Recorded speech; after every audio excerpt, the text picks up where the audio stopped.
এটা কত দিয়ে কিনেছো 100, অর্থাৎ এখানে জানতে হবে যে ক্রয় মূল্যটা কত আমাদের 100, তাই না? এইভাবে পার্সেন্ট দ্বারা বোঝানো হয়, মনে থাকবে?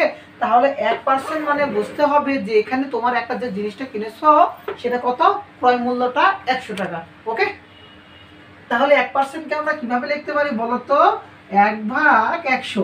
তাহলে এইভাবে তোমাকে যদি বলা হয় পার্সেন্টকে লিখতে, তাহলে তোমাকে একটা প্রশ্ন বললাম আমি যে 25% লিখো। কি বললাম, 25%টাকে, এটাকে তুমি এই শতকরাটাকে তুমি ভাঙিয়ে লেখো। হ্যাঁ, তাহলে তুমি কি করবা বলো তো, যে লিখবা 25/100। কি লিখবা, 25/100। কারণ আমরা পার্সেন্ট মানে কি শিখলাম বলো তো, পার্সেন্ট মানে শিখলাম যে 1/100। পার্সেন্ট মানে কি শিখলাম, 1/100। ওকে, তাহলে 25% সমান কি লেখা যায় বলো তো, এটাকে তুমি যদি ভাঙাও লিখবা কি 25 গুণিত পার্সেন্ট মানে কি 1/100। তাহলে বলো তো এখানে লব 25, এখানে লব 1, তাহলে 25 কি কত হবে, 25 কে 25 কে কত হবে 25। ওকে, আর নিচে কত আছে বলো তো, নিচে আছে আমাদের 100, নিচে আছে আমাদের কত 100। ওকে, এই হল তোমাদের 25% সমান 25/100। এইভাবে তোমার যত পার্সেন্ট থাকবে না কেন ভাঙিয়ে লিখলে যে সংখ্যাটা থাকবে সেটা লিখবা উপরে এবং পার্সেন্টের জন্য লিখবা নিচে 100। ওকে, মনে থাকবে?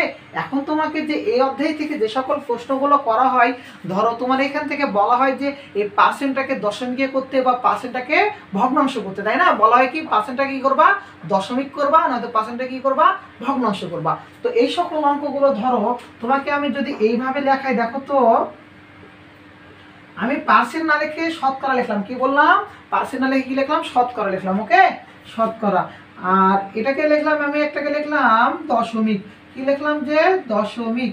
আর একটাকে লিখলাম আমি ভগ্নাংশ। কি লিখলাম বলো তো, ভগ্নাংশ। তোমাদের পরীক্ষায় এই তিনটা প্রশ্ন অবশ্যই আসবে, যে ধরো এই শতকরাটাকে তুমি দশমিকে প্রকাশ করো, অথবা বলবে যে এই দশমিকটাকে শতকরায় প্রকাশ করো, বা বলবে যে শতকরাকে ভগ্নাংশে প্রকাশ করো, ভগ্নাংশকে শতকরায় প্রকাশ করো। হ্যাঁ, এইভাবে অঙ্কগুলো তোমার পরীক্ষায় আসে। তো আমি তিনটাকে একসাথে তোমাদের দেখিয়ে দিব। দেখো, ছোট প্রশ্নের জন্য এটা। ওকে, ছোট প্রশ্নের জন্য তোমাকে আমি একটা প্রশ্ন বললাম যে একটু আগে 25%। কি বললাম, 25%। তো এই 25%কে তোমাকে বলা হলো, এই 25% একটা শতকরা, এটাকে প্রকাশ করতে বলা হলো কিসে, ভগ্নাংশে। দশমিকে পরে বুঝাচ্ছি। ওকে, বলা হলো কিসে প্রকাশ করতে, ভগ্নাংশে। তাহলে তুমি কি করবা বলো তো, এটাকে কি করবা, যে ভগ্নাংশে কি করবা, রূপান্তর করবা। দেখো তো 25% সমান আমি কি লিখতে পারি বলো তো, 25, আর নিচে কি লিখতে পারি, পার্সেন্ট মানে 100। তাহলে আমাদের এটা কি, দেখো তো লব আর হর আকারে প্রকাশ করা হয়েছে। তাহলে দেখো তো আমি কি বলেছিলাম, শতকরা মানে ভগ্নাংশের রূপে প্রকাশ করতে, আর ভগ্নাংশটা কি রূপে থাকে, লব এবং হর আকারে থাকে। ওকে, বুঝতে পারছো? এভাবে করা যায়। হ্যাঁ, এটাকে বলা হয় ভগ্নাংশের রূপান্তর। এখন তোমাকে বলা হলো যে এই 25%কে দশমিকে প্রকাশ করো। কি বলা হলো, 25%কে কি বলা হলো, দশমিকে প্রকাশ করো। 25% সমান আমি কি জানি বলো তো, 25 ভাগ কত জানি, 100 জানি, তাই না? তো তোমরা ভগ্নাংশে শিখে আসছো যে এটা নিচে 100 আছে। হ্যাঁ, ভগ্নাংশে কি শিখছো, যে দশমিক বিন্দু বসানো যায়, দশমিক বিন্দু উঠিয়ে দিলে আমরা কত লিখতে পারি, 1 লিখতে পারি, তাই না? এই নিয়মটা তো অবশ্যই শিখছো। এই নিয়মে শিখাবো এবং কেমনে হয় দুটাই শিখাবো। ওকে, তো দেখো তো, যে প্রথমে আমি শেখাচ্ছি যে এইভাবে, যে তোমরা হচ্ছে ভগ্নাংশে শিখছো, মনে করো এইভাবে 2.5। কি বললাম, 2.5 শিখছো।